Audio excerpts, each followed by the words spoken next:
Wherever you are in this wonderful world of ours today, may I welcome you on behalf of the Leadership Simply Institute. Welcome to Chat Time with me, Nev Garnham. Unfortunately, too many people on this planet have been told a lot of negative things as they've grown up.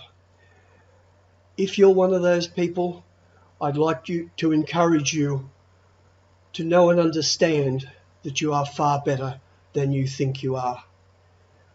You can achieve a lot by thinking positively and being the leader that's inside of you. Today for chat time, I'd like to offer some words for you to think about in regard to hard work.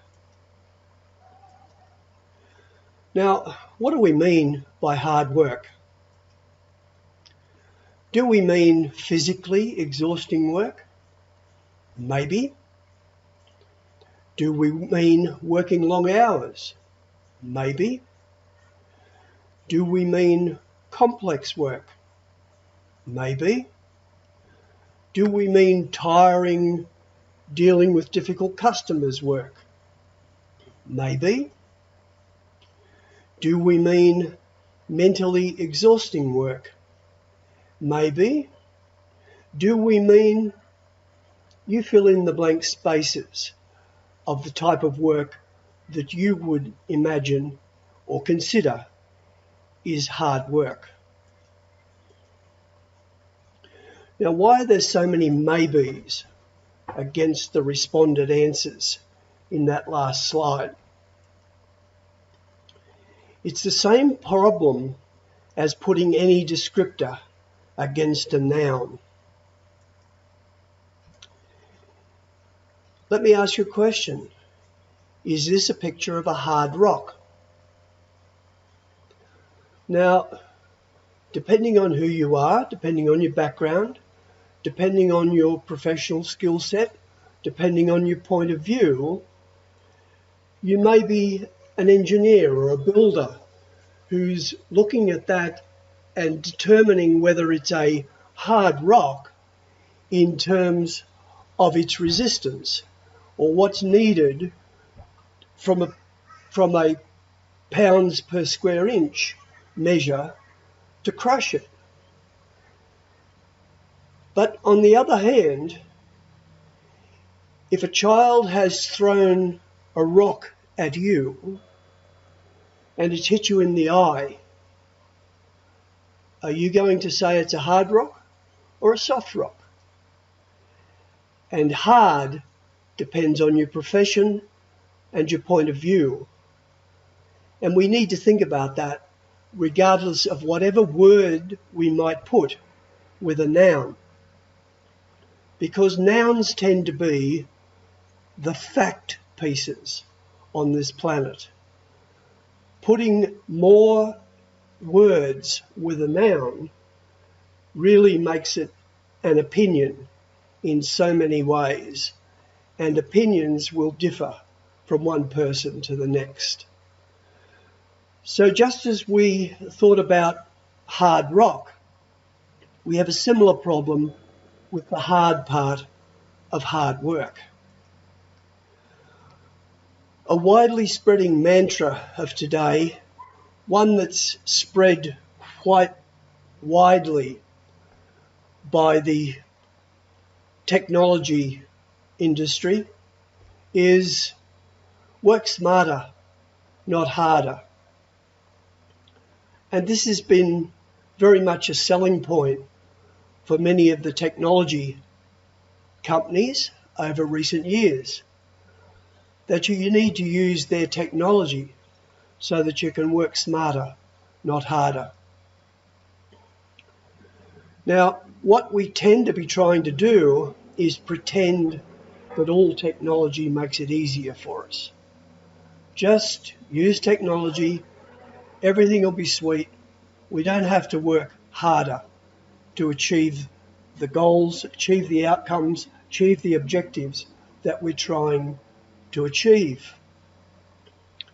In some instances, technology might make certain tasks easier. Can you think about some that are made easier by technology? Can you think of some that are not necessarily made easier because of technology?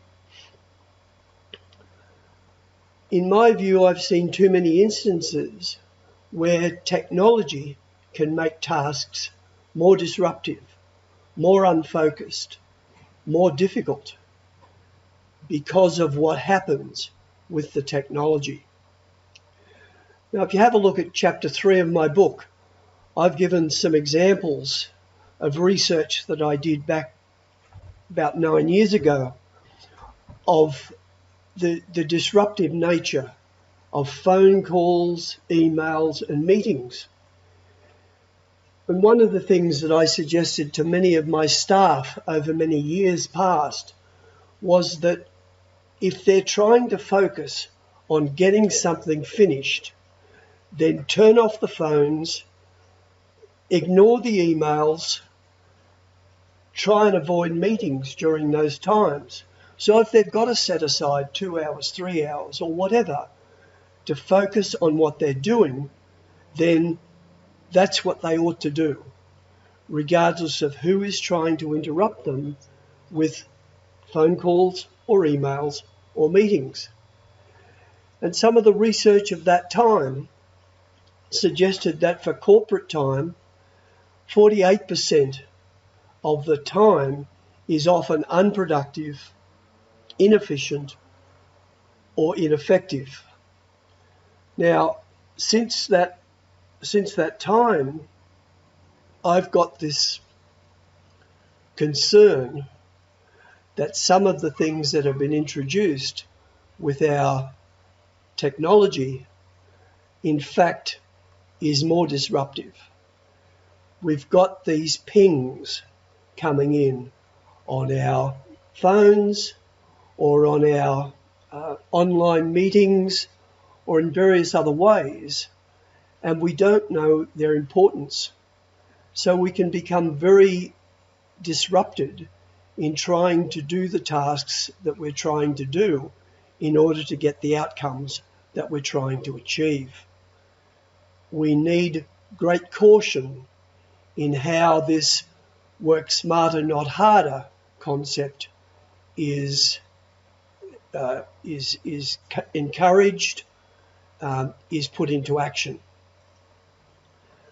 Now, hard work can certainly have a physical dimension, or certainly has a physical dimension, and it also has a mental dimension. Now, you may want to say to me that the people who are out working hard in building or concreting or anything else that involves physical activity of the body doesn't have any mental dimensions. Well, I disagree with that, because there are mental dimensions around, are they doing it safely? What are the safety parameters within which they're working? What are the other things that they need to take into account mentally to be able to do their job physically? And in the same kind of way, people who are out there in the physical sense of hard work ought not forget that a lot of the mental work that needs to be done in various situations can be considerably tiring and exhausting. So that quite often in either of those dimensions, people will come home exhausted. They've had a difficult day. They've had a hard day. The reasons for that may differ from day to day, but nevertheless, they come home exhausted. Now, just thinking about it from the mental perspective side of things, for a long period of time, we've talked about people's intelligence quotient, their IQ. Now, none of us are going to be up there in that area with Albert Einstein, but for a long period of time, the IQ range has been bandied about, And we'll talk more about that as time goes by in these chats. But this IQ idea dates from 1904. Now, it's been changed. There are variations to it since then. But the reality is we all have some degree of ability to deal with the mental aspects of our being. And various parties have tried to measure that over time. Some more successfully than others. I'm not suggesting that this is the be-all and end-all, but it's a starting point. So the physical dimensions are often more easily understood. If you're exhausting your body with heavy work, carrying, shifting things around, and so forth, yes, it becomes hard work, or it is hard work. It's tiring. Now let's think about the mental dimensions and talk about a student example. The IQ scale is not the be-all and end-all of life, and we'll talk about it later in some other chat sessions. So here again, with the general scale that's used, most people are said to be within that 70% range. So about IQ 85 to about 117, 118, something like that. Now, there were two friends from school who went through school and uni together. I had the privilege of knowing these two friends through their high school teacher, where they continued to be friends of her and of me while they went through uni. There was Trish, who had an assessed IQ of 130. She breezed through high school. It was not a problem for her in any way. And there was Donna, who had an assessed IQ of 104. She had to work harder, but she got through high school.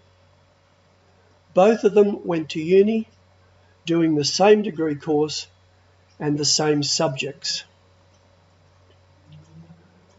Now, let me repeat again, that IQ scale is not the be-all and end-all of life. But I'll just put those things up there from the last slide to remind you of what we're talking about. Now, Donna was very hardworking. She spent lots of time in the library trying to find more and more things, more and more books and articles and so forth, to be able to learn the subject matter for her degree course, for the subjects both she and Trish were doing. Worked long hours, very hard for her to understand some of the stuff. Her high school teacher and I tried to help her with some of that when they'd come up to our place or catch up at some point in time. Trish had this habit of simply going and finding one or two books or articles, write the essay, she was gone. And her high school teacher and I were somewhat amused at one point in time when she said that she'd found an article in the library. It was an obscure article that undoubtedly the lecturer would not have found. And so she wrote her essay purely and simply relying on that single article.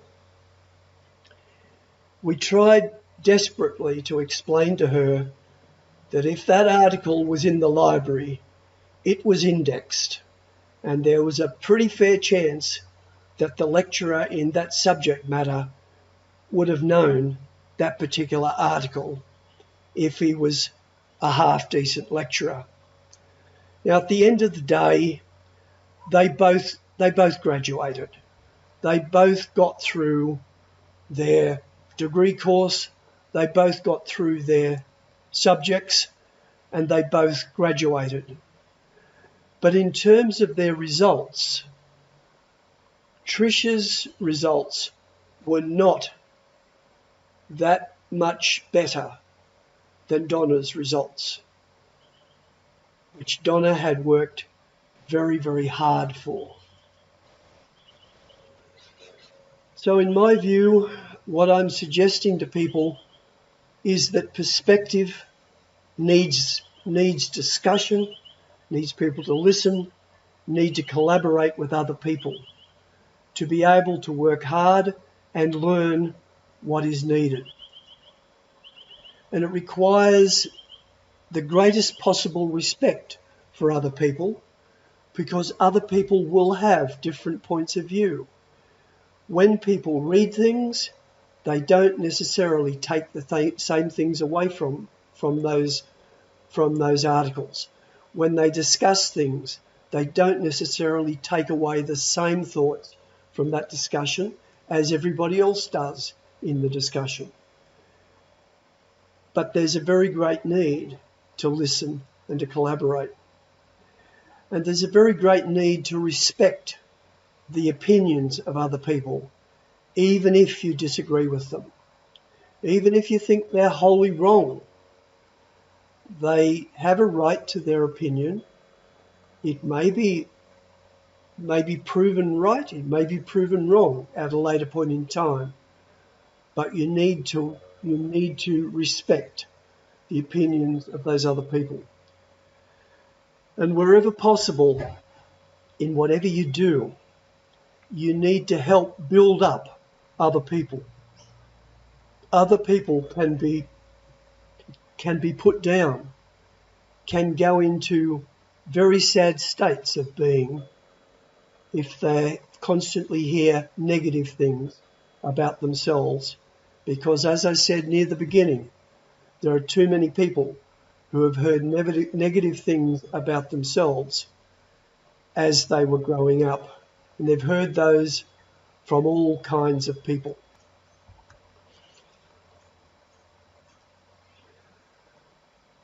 Now, in building up other people, what I'm suggesting to you very clearly is that good leaders help create other leaders. They don't help create followers. Yes, there are people who need to be able to follow some directions as you go through life, as you go through work. They need to follow in some sense, but they also need to be leaders, personal leaders of their own lives. So it's important for all leaders to do everything in their power to create other leaders. So leadership is about perspective plus respect plus service to help develop excellent people. And as Winston Churchill said, the positive thinker sees the invisible, feels the intangible, and achieves the impossible. So my view of life, my approach to life as the productivity philosopher is to win situations through perspective plus respect plus service. And by doing that, we help to bring out the full colour of each other person's success. So the ultimate methodology, my background's in portfolio, program, project methodology, regardless of what the methodology is, what the success factor is excellent people. So people skills enhance technical skills and stop profits and careers falling through cracks in activities. So please come join us to be the best you can be in life, career, and business. You are what you believe yourself capable of becoming. With our help, you can expect to get there faster. And I wish all of you the very best wishes for your future. contact us by email, phone, or address given below at any time. We will try and get back to you as soon as possible. And you might want to ask for any special deals. If you want to do things on your own, it may perhaps cost you more than if a group of people come together to do the things that you want to do. But nevertheless, we try to work with groups of 5, maximum 10, to achieve the things that you want to achieve in your life, in all facets of your life. And for that, I wish you all the very best going forward from now to the end of your days. Take care. Best wishes. Bye for now.